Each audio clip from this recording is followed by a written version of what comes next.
ओम श्री गुरु सच्चिदानंद साईनाथ महाराज की जय। अध्याय 20 को प्रारंभ करते हैं। श्री काका साहेब की नौकरानी द्वारा श्री दास गुणों की समस्या किस प्रकार हल हुई, इसका वर्णन हेमांत पंडित ने इस अध्याय में किया है। जब आरती समाप्त हो गई तब श्री साईं बाबा ने मस्जिद से आकर एक किनारे खड़े होकर बड़ी करुणा तथा प्रेम के साथ भक्तों को विभूति वितरण की।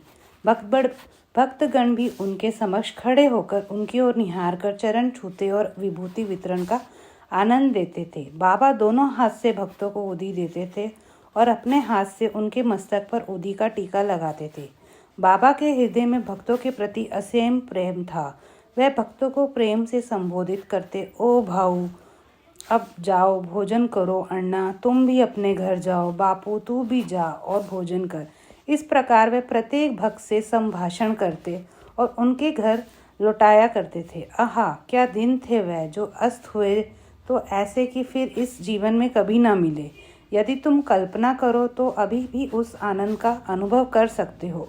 अब हम साईं की आनंदमयी मूर्ति का ध्यान कर नम्रता, प्रेम और आदर पूर्वक उनकी चरण वंदना का इस अध्याय की कथा का आरंभ करते हैं। एक समय श्री दास गणु ने ईशोपनिषद पर टीका लिखना प्रारंभ किया। वर्णन करने से पूर्व उपनिषद का संक्षिप्त परिचय भी देना आवश्यक है। इसमें वैदिक संहिता के मंत्रों का समावेश होने के कारण इसे मंत्रों उपनिषद भी कहते हैं और साथ ही इसमें यजुर्वेद के अंतिम 40वें अध्याय का अंश सम्मिलित होने के कारण ये वाजसेनयी यजु संहितो उपनिषद के नाम से भी प्रसिद्ध है। Professor R.D. रांडे का कथन है कि ईशो उपनिषद एक लघु उपनिषद होते हुए भी उसमें अनेक विषयों का समावेश है जो एक असाधारण अंतर्दृष्टि प्रदान करता है। इसमें केवल 18 श्लोकों में ही आत्म वर्णन, एक आदर्श संत की जीवनी जो आकर्षण और कष्टों के संसर्ग में अचल रहता है, कर्म योग के सिद्धांतों का प्रतिबिंब जिसका बाद में सूत्रीकरण किया गया है, ज्ञान और कर्तव्य के पोषक तत्वों का वर्णन है जिसके अंत में चमत्कारिक आत्म संबंधी गुण तत्वों का संग्रह है। ये उपनिषद वेदों का महान विवरणात्मक सार है। इस अस्त्र के प्रयोग से जन्म मरण का बंधन छिन्न भिन्न हो जाता है और मुक्ति की प्राप्ति हो जाती है। श्री दास गणु को विचारा है कि जिसे आत्म साक्षात्कार हो चुका हो, केवल वह इस उपनिषद का वास्तविक अर्थ कर सकता है। जब कोई भी उनकी शंका का निवारण ना कर सका तो उन्होंने शिरडी जाकर बाबा के दर्शन करने का निश्चय किया। जब उन्होंने शिरडी जाने का शुभ अवसर प्राप्त हुआ तो उन्होंने बाबा से भेंट की और चरण वंदना करने के पश्चात उपनिषद में आई हुई कठिनाइयों से उनके सम्मुख रखकर उनको हल की प्रार्थना की। श्री साईं बाबा ने आशीर्वाद देकर कहा कि चिंता करने की कोई आवश्यकता नहीं है, उसमें कठिनाई ही क्या है। जब तुम लोगों तो विले पार्ला में काका दीक्षित की नौकरानी तुम्हारी शंका का निवारण कर देगी। उपस्थित लोगों ने जब यह वचन सुने तो वह सोचने लगे कि बाबा केवल विनोद ही कर रहे हैं और कहने लगे कि क्या एक अशिक्षित नौकरानी भी ऐसी जटिल समस्या का हल कर सकती है। परंतु दास गणु को तो पूर्ण विश्वास था कि बाबा के वचन कभी असत्य नहीं हो सकते, क्योंकि बाबा के वचन तो साक्षात ब्रह्म वाक्य ही है। काका की नौकरानी बाबा के वचनों से पूर्ण विश्वास कर वह शिरडी से विले पार्ले में पहुंचकर काका दीक्षित के यहाँ ठहरे। दूसरे दिन दास गणु सुबह ही मीठी नींद का आनंद ले रहे थे, तभी उन्हें एक निर्धन बालिका ने सुंदर गीत का स्पष्ट और मधुर स्वर सुनाई पड़ा। गीत का मुख्य विषय था एक लाल रंग की साड़ी, वह कितनी सुंदर थी, उसका जरी का आंचल कितना बढ़िया था, उसके छोर और किनारे कितने सुंदर थे। उन्हें यह गीत अति रुचिकर प्रतीत हुआ। इस कारण उन्होंने बाहर आकर देखा तो यह गीत एक बालिका नाम्या की बहन जो काका साहेब दीक्षित की नौकरानी है गा रही थी। बालिका बर्तन मांज रही थी और केवल एक फटे कपड़े से तन ढके हुए थी। इतनी दरिद्र परिस्थिति में भी वह प्रसन्न मुद्रा देखकर श्री दास गणु को दया आ गई और दूसरे दिन श्री दास गुरु ने श्री वी प्रधान से उस निर्धन बालिका को एक उत्तम साड़ी देने की प्रार्थना की।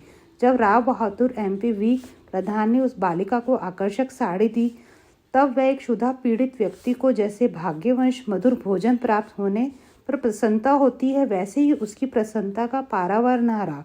दूसरे दिन उसने नई साड़ी पहनी और अत्यंत हर्षित होकर नाचने कूदने लगी और अन्य बालिकाओं के साथ वह फुगड़ी खेलने में मग्न रही। अगले दिन उसने नई साड़ी संभालकर संदूक में रख दी और पूर्वतः फटे पुराने कपड़े पहनकर आई। फिर भी पिछले दिन के समान ही प्रसन्न दिखाई दी। यह देखकर श्री दासगणु की दया का आश्चर्य में परिणत हो गई। उनकी ऐसी धारणा थी कि निर्धन होने के कारण उसे फटे चिथड़े कपड़े पहन पड़ते हैं, परंतु अब तो उसके पास नई साड़ी थी जिसे उसने संभाल कर रख दिया और फटे कपड़े पहन कर भी उसी गर्व और आनंद का अनुभव करती रही। उसके मुख पर दुख या निराशा का कोई निशान भी नहीं था। इस प्रकार उन्होंने अनुभव हुआ कि दुख और सुख का अनुभव केवल मानसिक स्थिति पर निर्भर है। इस घटना पर गूढ़ विचार करने के पश्चात वह इस निष्कर्ष पर पहुंचे कि भगवान ने जो कुछ भी दिया है उसी में समाधान वृत्ति रखनी चाहिए। यह निश्चय पूर्वक समझना चाहिए कि वह सब चराचर में व्याप्त है और जो भी स्थिति है उसकी दया से प्राप्त है, वह अपने लिए अवश्य ही लाभप्रद होगी। इस विशिष्ट घटना में बालिका की निर्धनावस्था उसके लिए अवश्य ही लाभप्रद होगी। इस विशिष्ट घटना में बालिका का निर्धनावस्था में फटे पुराने कपड़े व नई साड़ी देने वाला तथा उसकी स्वीकृति देने वाला, यह सब ईश्वर द्वारा ही प्रेरित था। श्री दासगणु को उपनिषद के पाठ की प्रत्यक्ष शिक्षा मिल गई, अर्थात जो कुछ अपने पास है उसी में समाधान वृत्ति माननी चाहिए। सार यह है कि जो कुछ होता है उसकी इच्छा से नियंत्रित है, उसमें संतुष्ट रहने में हमारा कल्याण है। आदित्य शिक्षा पद्धति। उपयुक्त घटना से विदित होता है कि बाबा की शिक्षा पद्धति अद्वितीय और अपूर्व थी। बाबा शिरडी के बाहर कभी नहीं गए, परंतु फिर भी उन्होंने किसी को मच्छिंद्रीगढ़, किसी को कोल्हापुर या सोलापुर साधनाओं के लिए भेजा। किसी को दिन में, किसी को रात्रि को दर्शन दिए, किसी को काम करते हुए तो किसी को निद्रा अवस्था में दर्शन दिए और उनकी इच्छाएं पूर्ण की। भक्तों को शिक्षा देने के लिए उन्होंने कौन कौन सी युक्तियां काम में लाई, इसका वर्णन करना असंभव है। इस विशिष्ट घटना में उन्होंने श्री दासगणु को विले पार्ला भेजकर वहां नौकरानी द्वारा समस्या का हल कराया। जिनका ऐसा विचार हो कि श्री दासगणु को बाहर भेजने की आवश्यकता ही क्या थी, क्या वे ये स्वयं नहीं समझा सकते थे? उनसे मेरा यह कहना है कि बाबा ने उचित मार्ग ही अपनाया, अन्यथा श्री दासगणु किस प्रकार एक अमूल्य शिक्षा उस निर्धन नौकरानी व उसकी साड़ी द्वारा प्राप्त करते, जिसकी रचना स्वयं साईं ने की थी। उपनिषद की मुख्य देन नीति शास्त्र संबंधी उपदेश है। हर्ष की बात यह है कि उपनिषद की नीति निश्चित रूप से आध्यात्मिक विषयों पर आधारित है, जिसका इसमें वृहत रूप से वर्णन किया गया है।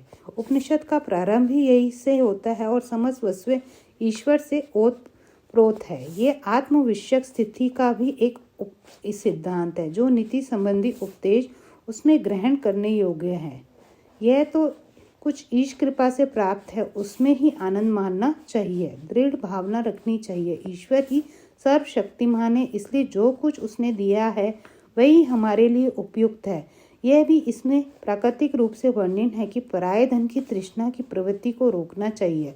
सारांश ये कि आपके पास जो कुछ भी है उसी में आप संतुष्ट रहना, क्योंकि वही ईश्वर की इच्छा है। चरित्र संबंधी द्वितीय उपदेश यह है कि कर्तव्य को ईश्वरेच्छा समझते हुए इच्छा समझते हुए जीवन व्यतीत करना चाहिए। उनके कर्मों को जिनको शास्त्र में वर्णित किया है, इस विषय में उपनिषद का कहने का आलस्य से आत्मा का पतन हो जाता है और इस प्रकार निरपेक्ष कर्म करते हुए जीवन व्यतीत करने वाला भी अकर्मण्यता के आदर्श को प्राप्त कर सकता है। अंत में कहा है कि जो सब प्राणियों को अपना ही आत्मस्वरूप समझता है तथा जिसे समस्त प्राणी पदार्थ आत्मस्वरूप हो चुके हैं, उसे मोह कैसे उत्पन्न हो सकता है? ऐसे व्यक्ति को दुख का कोई कारण नहीं हो सकता। सर्वभूतों में आत्मदर्शन न कर सकने के कारण भिन्न भिन्न प्रकार के शोक, मोह, दुख की वृद्धि होती है। जिसके लिए सब वस्तुएं आत्मस्वरूप बन गई हो, वह अन्य सामान्य मनुष्यों को छिंद्रोवेशन नहीं कर सके। ओम श्री गुरु सच्चिदानंद साईनाथ महाराज की जय।